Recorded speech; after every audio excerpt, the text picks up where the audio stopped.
Logarithms take the form of log base b of x is equal to y.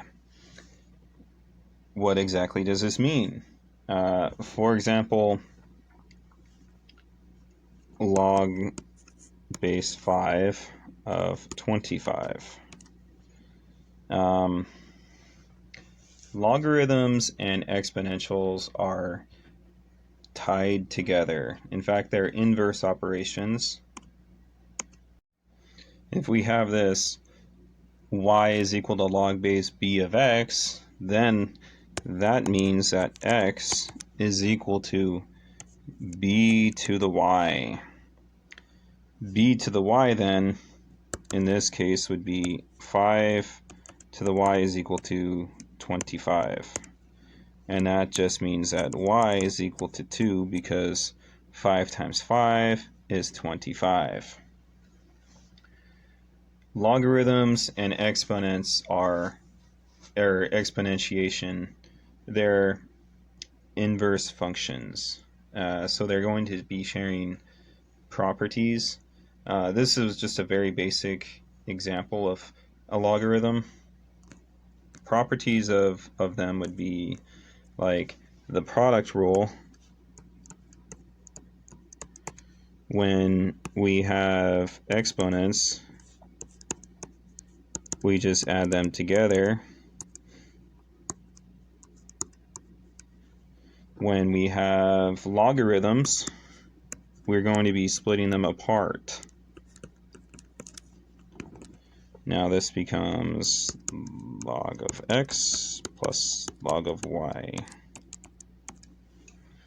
It's a little different. There's also the quotient rule, which is, I like to put in quotations because it's basically just a product rule. And what it is it's like this. And this can be rewritten. And that's just when we have a logarithm that has a quotient,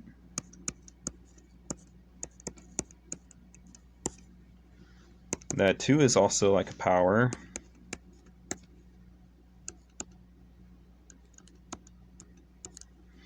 In a way, and that becomes log of x minus log of y. Then of course there's the power rule. The power rule for exponents is x to the y to the w. You just multiply them like that. When you have a logarithm, log of x to the y, you can bring that exponent out and it becomes y log of x. Because they're inverse operations or inverse functions, when graphing the exponential, we have a behavior like this, where as it gets negative values of x, it will go towards 0. It will never actually reach it. It's called an asymptote. It will get closer and closer to 0, but it'll never actually reach it. It'll get there at infinity, but it will never actually really get there. It will also go to infinity and beyond. But because they're inverse functions, one easy way to graph it is we can draw a line, y is equal to x. Whoopsies. Draw our line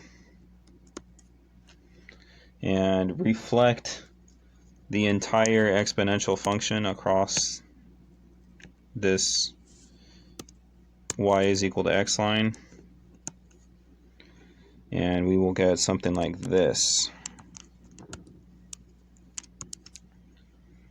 That's the behavior though, so I could actually make this a different color. The red is a logarithm function. The green is the exponential. Red light, green light. Let's just leave it. I don't care anymore. That might hurt some people's eyes. That's okay. So they're inverse operations, inverse functions, and they're symmetric around about the line y is equal to x. As we put in larger values of x for the exponential, we go towards infinity. But as we put in values that are closer and closer to 0, we go to negative infinity. As we put in values that are smaller for the exponential, we go towards 0. And as we put in values that are going towards infinity, we also go to infinity for the logarithm.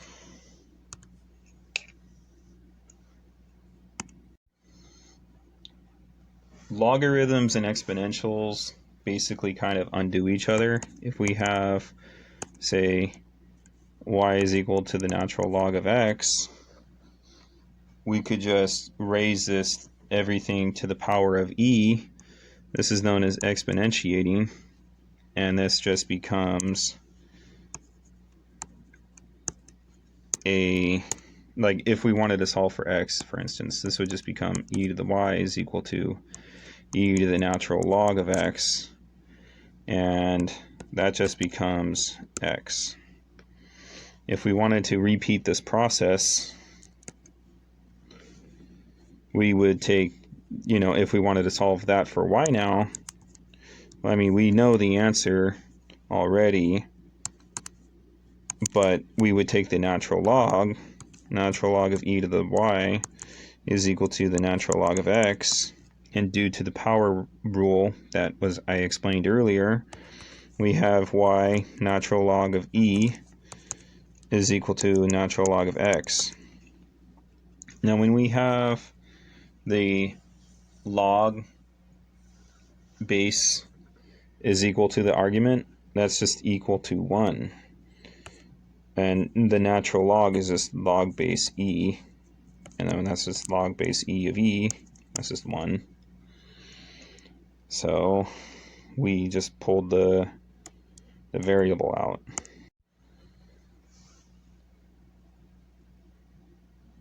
If we had, like, if these two are equal, it's just 1. But if we have, like, this, for instance, that's equal to 2. And this one would be 3. Logarithms are mostly to compact large numbers. For example, if we have log base 10 of 10, as explained earlier, that's just 1. But if we go to larger numbers, say 10 to the 2, or 100, that's just equal to 2. But if we plug in like 10 to the 15, well, that's just 15. So it's used to make the scale a lot like smaller. One application of logarithms is the Richter scale when measuring earthquakes. Earthquakes use the Richter scale, which measures the amplitude of a seismic wave. So it could look, something like that. And the amplitude is the highest point of this wave. It wouldn't be anything over here. That wouldn't really be that relevant. Well, maybe. I don't know. I'm not a seismologist, but usually the amplitude is the highest point of a graph. The Richter scale uses base 10, which means that each magnitude higher is 10 times more intense. So, for example, the 2.0 earthquake is 10 times more than a 1.0 earthquake, for instance. A 3.0 is 10 times a 2.0, or 100 times a 1.0.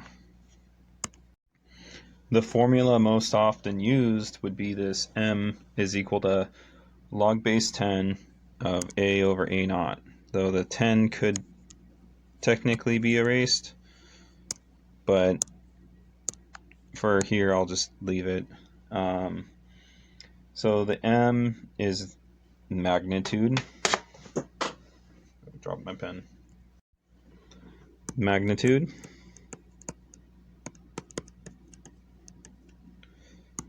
And the a would be the amplitude. The magnitude of the Richter scale. The a would be the amplitude of the seismic wave.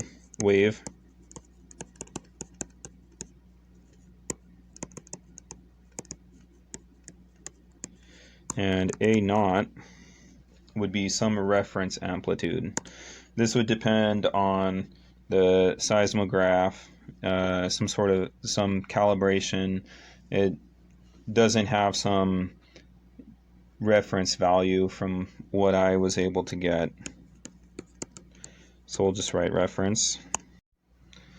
If we wanted to know like how much more powerful would be a earthquake be in between whole numbers, we just use the exponential properties. So like a 1.5 would be 10 to the 1.5 minus 1 equal 10 to the 0.5, and this is about 3.16.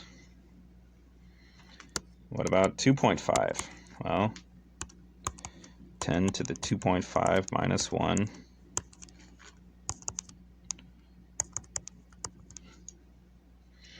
and this is about 31.62. Of course, this only shows a very small picture of the earthquake. The energy released by earthquakes is also proportional to the amplitude of this graph, but that's a lot more complicated. I had an example, but I don't really feel like doing it. Logarithms are pretty neat and pretty fundamental. Anyway, this pretty much covers it. Thanks for watching. Let me know if you have any questions.